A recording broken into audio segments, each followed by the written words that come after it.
درود عزیزان، من دیبا نوروزنژاد هستم. به کانال سیکرت آف موویز خوش اومدین. این ویدیو متعلق به سریال داستان یک شب قسمت 30 ترکیه هستش. لطفاً برای مطلع شدن از ویدیوهای جدید کانال رو سابسکرایب و زنگوله رو هم روشن کنین. ماهر و جانفزا قایم میشن و اوزان اجلال رو به هوش میاره و در اتاقی که گوگچه داخلش بوده رو باز میکنه و میبینه که گوگچه نیست. به اجلال میگه چطوری هنوز کلید دست توه؟ بعدش هم اون آدما رو آوردی و گوگچه رو بهشون دادی؟ اسلحه رو میذاره رو سر اجلال و اجلال هم میگه من همون کاری رو کردم که هاندان خانم گفتن. اوزان زنگ میزنه به مادرش و هاندان میگه بیخیال گوگچه شو. هیچ وقت نمیفهمی که گوگچه رو کجا فرستادم. سارا هم حرفای مادرش رو میشنوه و جانفزا و ماهر هم از خونه اومدن بیرون. فرمان وقتی که میبینه عقدش به هم خورده شروع میکنه به داد و بیداد کردن و میخواد افسانه رو با خودش ببره که افسانه میگه من نمیام. وقتی که عقد میکردیم چطوری میخواستی منو ببری خونه؟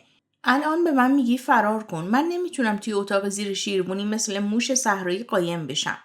تا مامان و بابات نیان اینجا عقد رو فراموش کن. ماهر و جانفزا اومدن خونه و جانفزا میگه سارا هم شنیده وقتی مادرش داشته صحبت میکرده که دختره اونجا بوده و خارجش کرده. ماهر میگه یه ندایی از درونم میگه که پشت این قضیه یه چیزایی بدتر هست. وقتی هاندان میاد خونه اوزان با مادرش دعواش میشه و بهش میگه باید بهم بگی که گوگچه کجاست. آصف خان با آفت دعواش میشه سر اینکه تو میدونستی این پسره داره چی کار میکنه. فاطمه هم سوسه آفتو میاد و بهش میگه این چندمین باره که این مردو داری دور میزنی. آصف خان میگه دیگه از مخفی کاریات خسته شدم. بعد از رفتن آصف خان و آفت ثریا به فاطمه میگه شما خجالت نمیکشی رابطه زن و شوهر رو خراب میکنی؟ رسما داری به آقا عاطف نخ میدی. شما چطور زنی هستی؟ اون مرد متأهله. فاطمه میگه فعلا متأهله. زندگیه دیگه. هر لحظه ممکنه وضعیت عوض بشه. ماهر و جانفزا راجع به آشناییشون و عشقشون صحبت میکنن و ماهر میگه اگر من بخوام میتونم تو رو 2 روزه طوری عاشق خودم بکنم که انگار هیچ وقت عاشقم نبودی. جانفزا میگه به خاطر اینکه کنجکاوم دوست دارم بدونم چی کار میکنی. صبح که جانفزا از خواب بیدار میشه میبینه ماهر جاهای مختلف یادداشت گذاشته و براش صبحونه چیده و نوشته که صبحونت رو بخور و ساعت 3 توی قلعه دختر منتظرتم. افسانه سر صبحونه میگه فرمان فرار کرده رفته قبرس. رفته برای خودش تفریح کنه. اون وقت به من میگه چرا پشیمون شدی؟ اوزان میاد خونه کورشاد که با پدرش صحبت کنه. هاندان داره میرقصه و فیلم پر میکنه و سارا هم از دور نگاه میکنه. هاندان برای کورشاد یه ویدیو میگیره و براش میفرسته. اوزان از گلزار عذرخواهی میکنه به خاطر کارهای مادرش رو. همون موقع هم کورشاد فایل هاندان رو باز میکنه و اوزان هم متوجه میشه. ولی کورشاد سری میبنده. اوزان به پدرش میگه من از ماهر دیروز عذرخواهی کردم. با هم صحبت کردیم و موضوع حل شده. میگم که یه شام تدارک ببینیم. کورشاد میگه باشه شام با هم دیگه میخوریم ولی همتون اینجا باشین. فرمان اومده پیش ماهر و ماهر براش صبحونه خریده و براش پول واریز میکنه. جانفزا اومده پیش ثریا و وقتی که جریان نقد دادن فاطمه به آصف خانو میشنوه میگه خب شوهرش بدین. آفت یاد یه نفری میفته که میخواست زن بگیره و میره بهش زنگ بزنه. صالح میاد به ماهر میگه ساره گوشی مادرش رو چک کرده و دیده به یه مردی به نام حالیت پیام داده که دختره رو ببره این شیله و بگه آسیاب.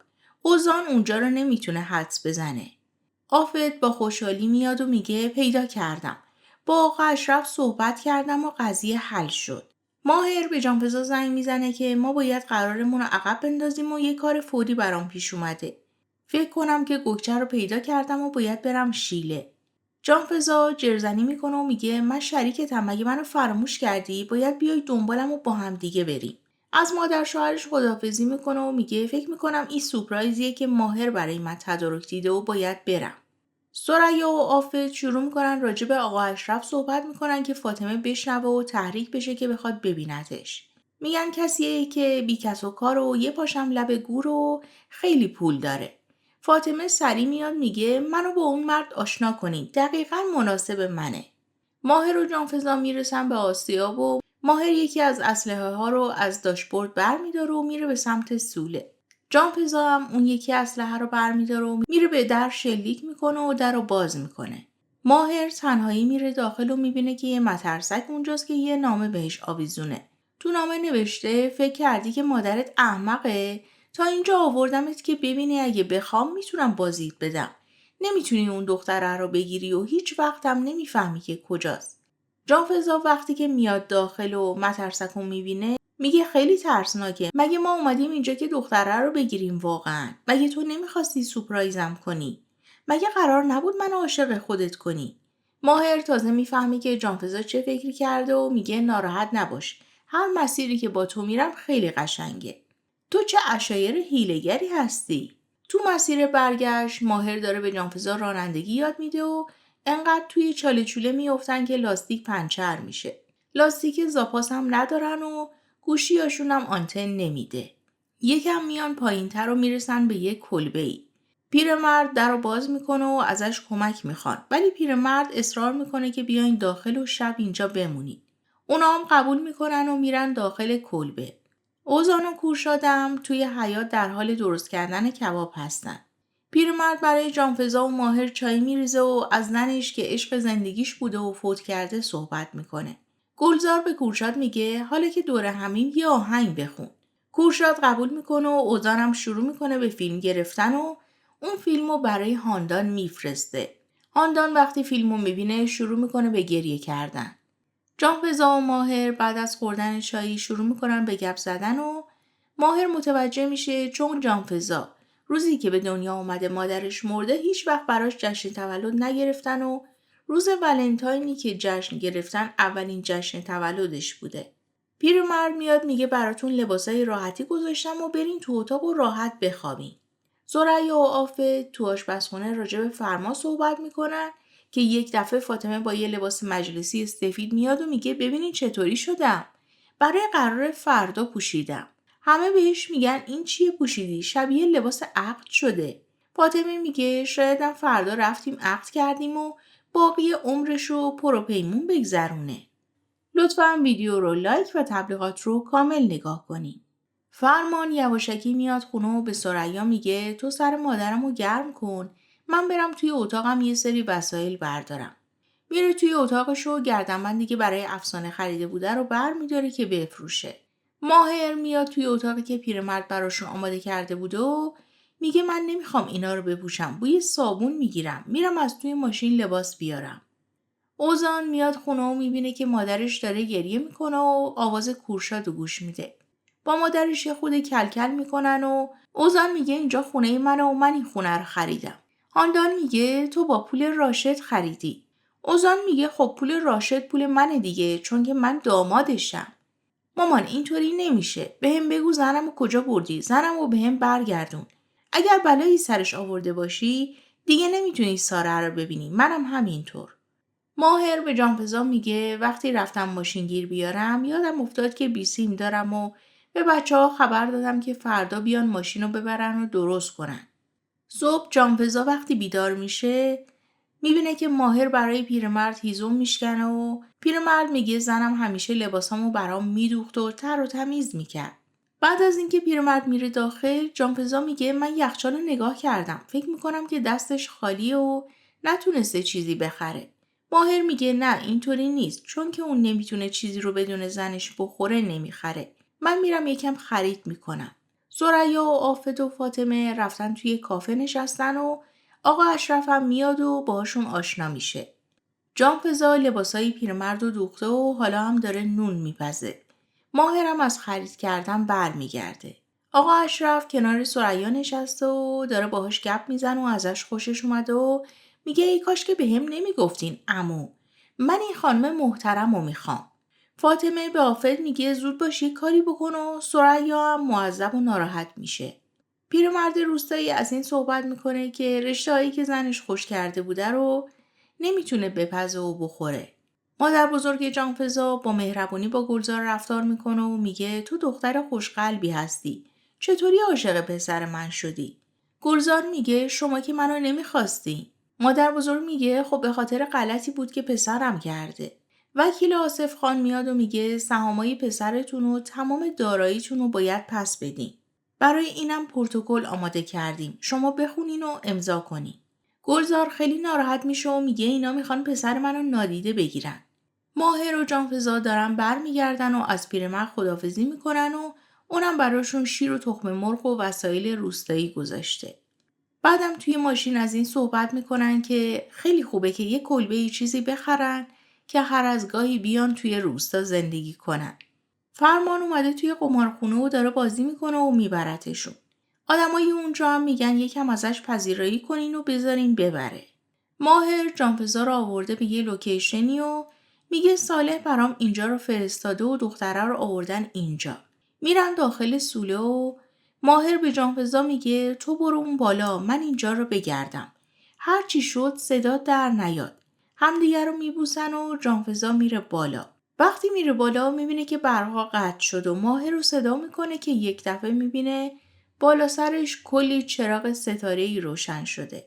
ماهر میاد و میگه گمونم بهم گفته بودی که ستاره ها رو از آسمون بیارم پایین. با گرامافون موزیک میذارن و شروع میکنن به رقصیدن. زمانی که میان خونشون متوجه میشن که پیرمرد رشته خشک‌ها رو هم توی وسایلشون گذاشته. جانفزا میگه ماهر به نظرم ما بچه دار بشیم. من دیگه این تصمیمو گرفتم و میخوام بخشی از من و تو توی دنیا باقی بمونه که بعد از مرگمون نسلمون ادامه پیدا کنه. گلزار و افسانه به بهانه خرید از خونه میان بیرون که گلزار بره با آصف خان صحبت کنه. ثریا میاد خونه جانفزا که براش تعریف کنه که توی کافه چه اتفاقی افتاده. ماهر میشنوه و مادرش رو دعوا میکنه و میگه این چه کاری بوده کردین؟ پدر بزرگم به اون قد و قامت آخه مگه گول فاطمه رو میخوره که رفتین برای مادر شوهرت کار انجام دادین؟ خانواده آصف خان سر میز صبحونن که گلزار میاد میگه این پروتکلتون رو بگیرین و من هیچ کدوم از اموال پسرم رو بهتون پس نمیدم. شما یادتون رفته که من مادر اون پسر بودم و بهش شیر دادم و بزرگش کردم. دارین حقوق پسر من رو نادیده میگیرین. ثریا برگشته عمارت و فاطمه براش قیافه گرفته و بهش میگه تو سعی کردی اونی که برای من بود و تور کنی. مسعوده میاد و میگه آفت خانم، اشرف خان اومدن. خورشید و یه مرد زیر بغل آقا اشرف رو گرفتن و آوردنش بالا و آفت میگه شما اینجا چی کار میکنی؟ آقا اشرف میگه اومدم خواستگاری. صالح برای ماهر خبر میاره که گوگچه زن اوزان بوده. ساره داره برمیگرده خونه مادرش که میبینه مادرش و اوزان دارن با هم دعوا میکنن و هاندان میگه از کی تا حالا تو و خواهرت طرفدار کورشاد شدین؟ اوزان میگه مامان زنمو بهم برگردون. باید به من بگی که گوگچه کجاست. وگرنه میرم به ساره میگم که دختر کورشاد نیست. ساره اینو میشنوه و خیلی به هم میریزه. هاندان به اوزان میگه اگر بری به ساره بگی اون وقت نمیذارم دیگه دستت به زنت برسه. ماهر به کورشاد زنگ میزنه و میگه برو خونه ما، میخوام بیام با هم صحبت کنیم. کورشاد اصرار میکنه که راجب چیه و ماهرم میگه راجب پسرته. هرچی ثریا مخالفت میکنه آقا اشرف اصرار میکنه که من میخوام با شما ازدواج کنم و آصف خان میاد و میگه اینجا چه خبره. وقتی که میفهمه آقا اشرف خواستگار ثریاست شروع میکنه به دعوا کردن که مرد حسابی این حرفا یعنی چی؟ ثریا عروس منه، برای چی اومدی اینجا؟ همون موقع به تلفنش زنگ میزنن و میگن فیلم پسرتو ببین. از فرمان فیلم گرفتن که داره میگه بابا تو رو خدا به دادم برس. من هرچی به اینا گفتم برادرزادم کمیسر گوش نکردن. منو کتک زدن و 17 میلیون پول میخوان. اگر منو دوست داری لطفاً این پولو براشون بفرست. آصف خان حالش بد میشه و میفته توی صندلی. کورشاد میاد خونه جانفزا و ماهرم میاد و قضیه گوگچه که زن اوزان هست رو براش تعریف میکنه. کورشاد اونجا متوجه میشه که هاندان دختره رو دزدیده. اوزان به یه نفر زنگ میزنه و میگه برای پیدا کردن گوگچه بهت نیاز دارم. اگر میتونستم به مامانم حرف بفهمونم که میفهموندم. تو باید بهم کمک کنی. فکر میکنم فراموش کردی که من تو رو از اون سوراخ بیرون آوردم و بهت یه زندگی و هویت جدید دادم. الانم به لطف من داری توی فلورایت خوشگذرانی میکنی. به خاطر همین حرف مفت نزن. تازه گوگچم خواهرته، سلیم علامه. ماهر عکسی که از پرونده راشد درآورده بوده رو به کورشاد نشون میده و کورشادم هاندان و اوزان رو شناسایی میکنه. دوستان عزیزم اگر از این ویدیو خوشتون اومد لطفاً ویدیو رو لایک و برای دوستانتون هم بفرستین و نظراتتون رو کامنت کنین. ممنون که تا آخر ویدیو همراه هم بودین. خدا نگهدارتون.